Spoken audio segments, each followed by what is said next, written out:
இனி தொடர்ந்து இந்நேரத்திற்கான தலைப்புச் செய்திகளை பார்க்கலாம். திருவாரூர் மாவட்டம் முத்துப்பேட்டை சுற்றுவட்டார பகுதிகளில் 1 மணி நேரத்திற்கு மேலாக காற்றுடன் கனமழை.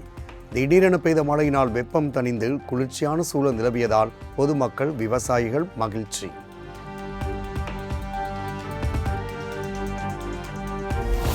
இன்றும் நாளையும் தமிழகத்தில் ஒரு சில இடங்களில் இடி மின்னலோடு கூடிய லேசானது முதல் மிதமான மழைக்கு வாய்ப்பு. சென்னை வானிலை ஆய்வு மையம் தகவல்.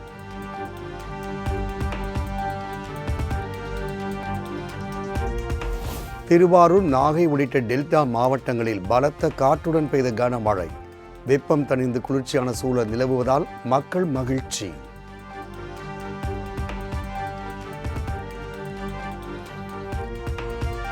தமிழகத்தில் 3 நாள்களில் உரிய ஆவணங்கள் இல்லாமல் ரூபாய் 42.65 கோடி மதிப்பில் பணம் மற்றும் பொருட்கள் பறிமுதல். 2.37 கோடி ரொக்கம், 16.42 கோடி மதிப்பிலான விலை மதிப்பற்ற உலோகங்கள் பறிமுதல் செய்யப்பட்டதாக தேர்தல் ஆணையம் தகவல்.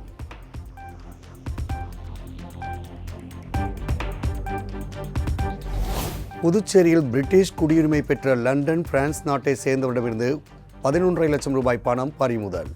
உரிய ஆவணமின்றி எடுத்துச் சென்றதால் தேர்தல் பறக்கும் படையினர் நடவடிக்கை.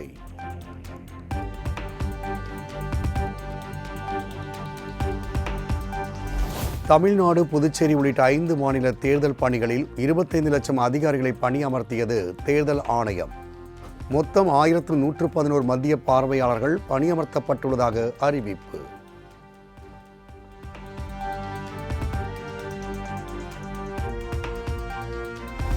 தமிழகத்தில் வாக்குப்பதிவிற்கு 5 நாள்களுக்கு முன் பூத் ஸ்லிப் விநியோகம் செய்யப்படும் என மாநில தலைமை தேர்தல் அதிகாரி அர்ச்சனா பட்நாயக் அறிவிப்பு. வாக்குச்சாவடியின் பெயர், வாக்குப்பதிவு நாள், நேரம் போன்றவை பூத் ஸ்லிப்பில் இடம்பெற்றிருக்கும் எனவும் தகவல்.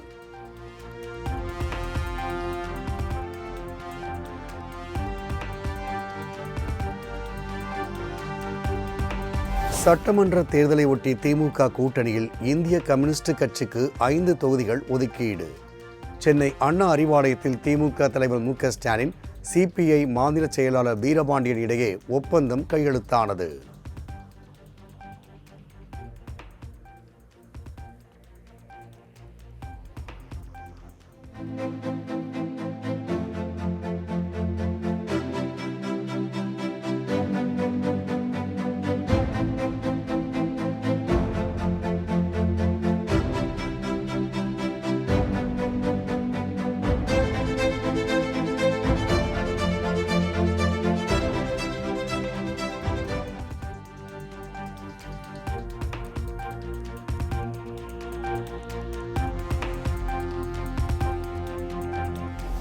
பல்வேறு கட்சிகள் இணைந்துள்ள காரணத்தினால் தொகுதிகளை குறைத்துக் கொள்ள வேண்டும் என முதலமைச்சர் கேட்டுக்கொண்டார்.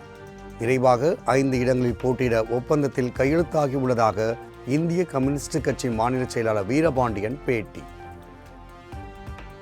பல்வேறு கட்சிகள் இணைந்திருக்கிற காரணத்தினால் நாங்கள் உட்பட எல்லோரும் குறைத்துக் கொள்கிறோம். எனவே நீங்கள் ஒத்துழைக்க வேண்டும் என்று அவர் கேட்டுக்கொண்டார். அந்த அடிப்படையில் 6வது நீங்கள் பரிசீலிக்க வேண்டும் என்று நாங்கள் கேட்டோம்.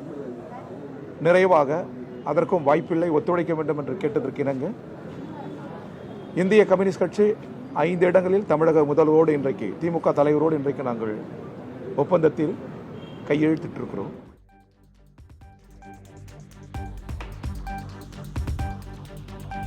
சென்னை அண்ணா அறிவாலயத்தில் நேர்காணலுக்கு வந்த கிள்ளியூர் தொகுதி திமுக நிர்வாகிகளிடையே திடீர் கைகலப்பு. கிள்ளியூர் தொகுதியை காங்கிரசுக்கு கொடுக்கக்கூடாது என ஒரு தரப்பினர் ஆட்சேபம் தெரிவித்ததால் பரபரப்பு.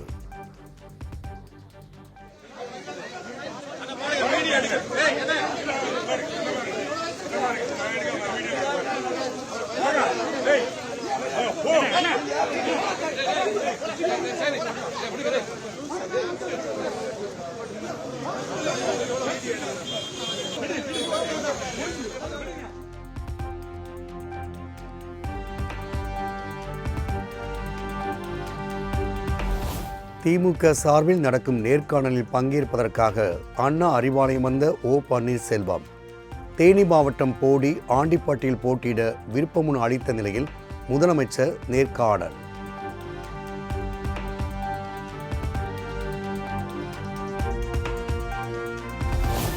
புதுச்சேரி சட்டமன்ற தேர்தலில் திமுக காங்கிரஸ் இடையே தொகுதி பங்கீட்டில் இழுபறி நீடிப்பு. மணவெளி தொகுதியில் காங்கிரஸ் சார்பில் அனந்தராமன், முதலியார்பேட்டையில் திமுக வேட்பாளர் சம்பத் வேட்புமனு தாக்கல்.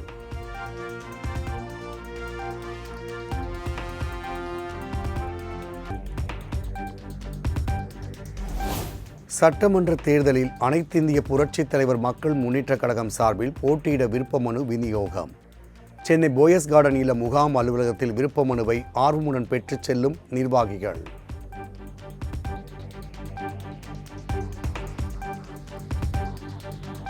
அதிமுக முன்னாள் அமைச்சர்கள் 7 பேருக்கு எதிராக அமலாக்கத்துறை வழக்கு பதிவு செய்ய உத்தரவிடக் கோரி சென்னை உயர்நீதிமன்றத்தில் மனு.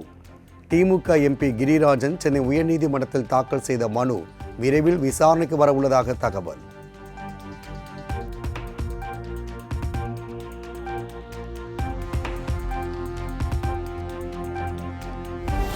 நவாஸ்கனி எம்பியிடம் நடத்தப்படும் விசாரணையின் அடிப்படையில் அடுத்த நடவடிக்கை எடுக்கப்படும். வருமானத்தை மறைத்தது தொடர்பாக வழக்கினில் உயர்நீதிமன்றத்தில் வருமான வரித்துறை பதில்.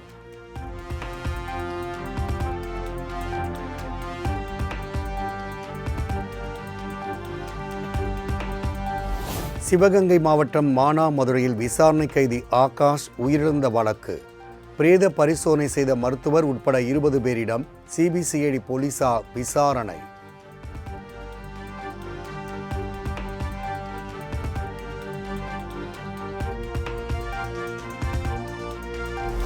வன்முறையை தூண்டும் விதத்தில் சமூக வலைதளத்தில் பதிவிட்டது தொடர்பாக ஆதவ் அர்ஜுனாவுக்கு எதிராக வழக்கு. மனுவை எண்ணிட்டு பட்டியலிட பதிவுத்துறைக்கு சென்னை உயர்நீதிமன்றம் உத்தரவு.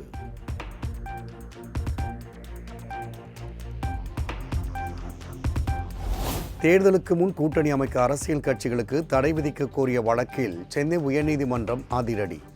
வழக்கில் எந்த தகுதியும் இல்லை என கூறி தள்ளுபடி செய்து தலைமை நீதிபதி அமர்வு உத்தரவு.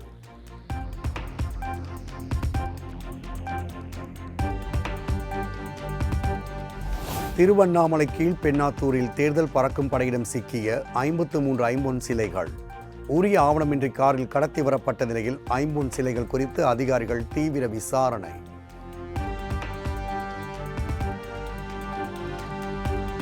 தெலுங்கு வருட பிறப்பு, ரம்ஜான் பண்டிகை உள்ளிட்ட தொடர் விடுமுறையை முன்னிட்டு சிறப்பு பேருந்துகள். கிளாம்பாக்கத்தில் இருந்து திருச்சி, கும்பகோணம், மதுரை, நெல்லை, தூத்துக்குடி உள்ளிட்ட மாவட்டங்களுக்கு 450 பேருந்துகள் இயக்கப்படும் என அறிவிப்பு.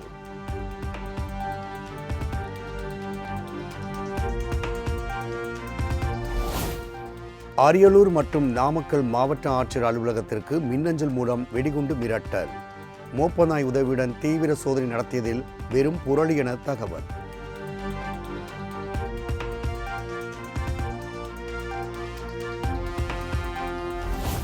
நாகர்கோவிலில் அமைந்துள்ள ஒருங்கிணைந்த நீதிமன்றத்திற்கு மர்ம நபரிடமிருந்து வந்த வெடிகுண்டு மிரட்டல். கடந்த 2 மாதங்களில் 4வது முறையாக மிரட்டல் விடுக்கப்பட்ட நிலையில் காவல்துறையினர், வெடிகுண்டு நிபுணர்கள் சோதனை.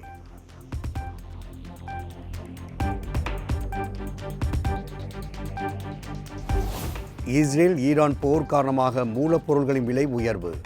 பனியன் ஆடைகள் விலையை 7% உயர்த்தி தென்னிந்திய பனியன் உற்பத்தியாளர்கள் சங்கத்தினர் அறிவிப்பு.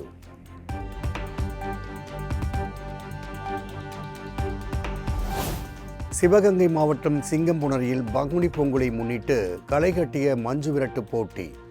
சீறிப்பாய்ந்த காளைகளிடம் சிக்கி 20க்கும் மேற்பட்டோர் காயமடைந்ததால் பரபரப்பு.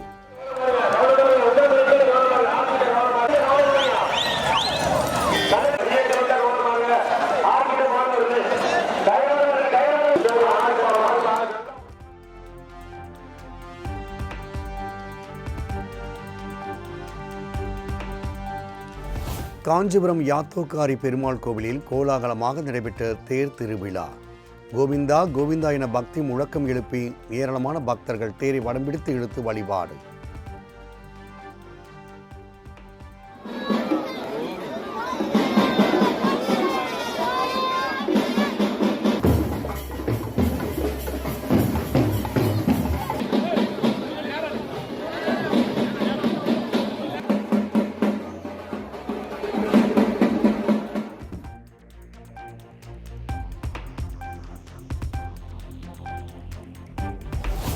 அரசியலில் ஓய்வு என்பதே இல்லை என மாநிலங்களவையில் பிரியா விடை பெறும் நிகழ்வில் பிரதமர் மோடி உரை.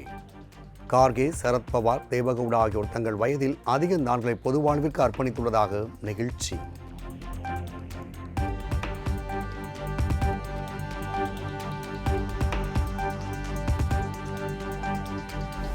மத்திய அமைச்சர் நிதின் கட்கரியுடன் மக்களவை எதிர்க்கட்சித் தலைவர் ராகுல் மற்றும் பிரியங்கா காந்தி திடீர் சந்திப்பு.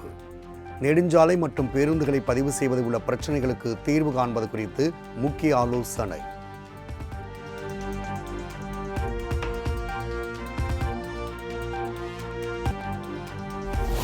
$80,000 மெட்ரிக் டன் கச்சா எண்ணெயுடன் குஜராத் மாநிலம் முந்த்ரா துறைமுகத்தை வந்தடைந்தது ஜாக் லக்டி கப்பல். மேற்காசிய பிராந்தியத்தில் நிலவும் போர் பதற்றத்திற்கு இடையே ஹார்மூஸ் நீரிணை வழியாக இந்தியாவுக்கு வருகை தந்த 3வது கப்பல்.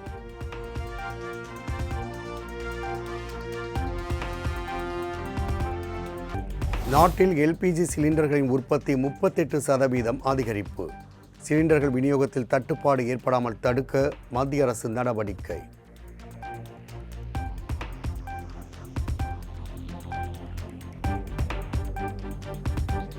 விமானங்களில் 60% இருக்கை தேர்வு கட்டணம் கூடாது என மத்திய அரசு உத்தரவு. ஒரே PNR-இன் கீழ் பயணிக்கும் 1க்கும் மேற்பட்ட பயணிகளுக்கு அருகருகே இருக்கை ஒதுக்க வேண்டும் என்றும் அறிவுறுத்தல்.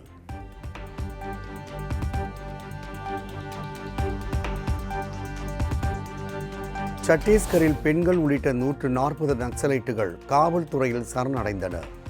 ராய்ப்பூர் சட்டப்பேரவை வளாகத்தில் முதலமைச்சர் விஷ்ணு தேவ்சாயுடன் அனைவரும் குழு புகைப்படம் எடுத்துக் கொண்டனர்.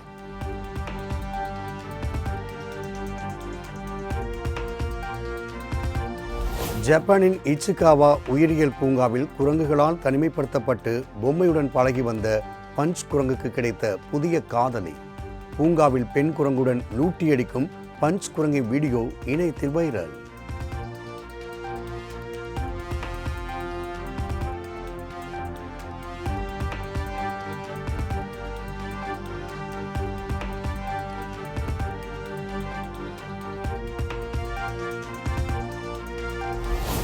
லெபனான் தலைநகர் பெய்ரூட்டில் இஸ்ரேல் நடத்திய தாக்குதலில் கட்டிடம் இடிந்து விழும் கோர காட்சி.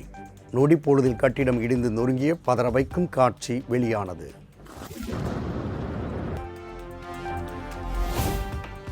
மேற்காசிய போர் தொடர்பாக நடைபெற்ற அரசு நிகழ்ச்சியில் பிரதமர் நெட்டன்யாகு பங்கேற்ற காட்சிகளை வெளியிட்டது இஸ்ரேல் பிரதமர் அலுவலகம்.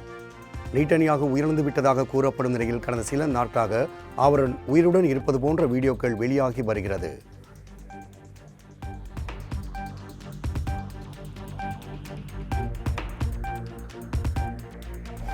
ஈரான் போருக்கு பிறகு ஹார்மூஸ் நீரிணை கடந்து செல்லும் கப்பல்களின் எண்ணிக்கை திடீரென ஒரே நாளில் 2 மடங்கு அதிகரிப்பு. திங்கட்கிழமை மட்டுமே ஈரான் கொடி கட்டாத 8 கப்பல்கள் அனுமதிக்கப்பட்டதாக தகவல்.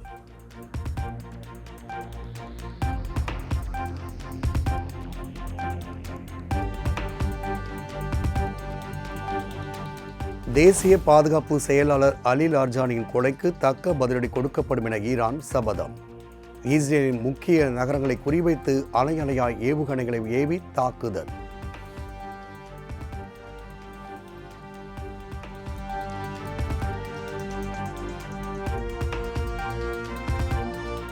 ஐக்கிய அரபு அமீரகத்தில் உள்ள ஆஸ்திரேலியாவின் இராணுவ தளம் மீது ஈரான் ட்ரோன் தாக்குதல். இராணுவ தளவாடங்கள் சேதமடைந்த நிலையில் யாரும் காயமடையவில்லை என ஆஸ்திரேலிய பிரதமர் ஆண்டனி அல்பானிஸ் தகவல்.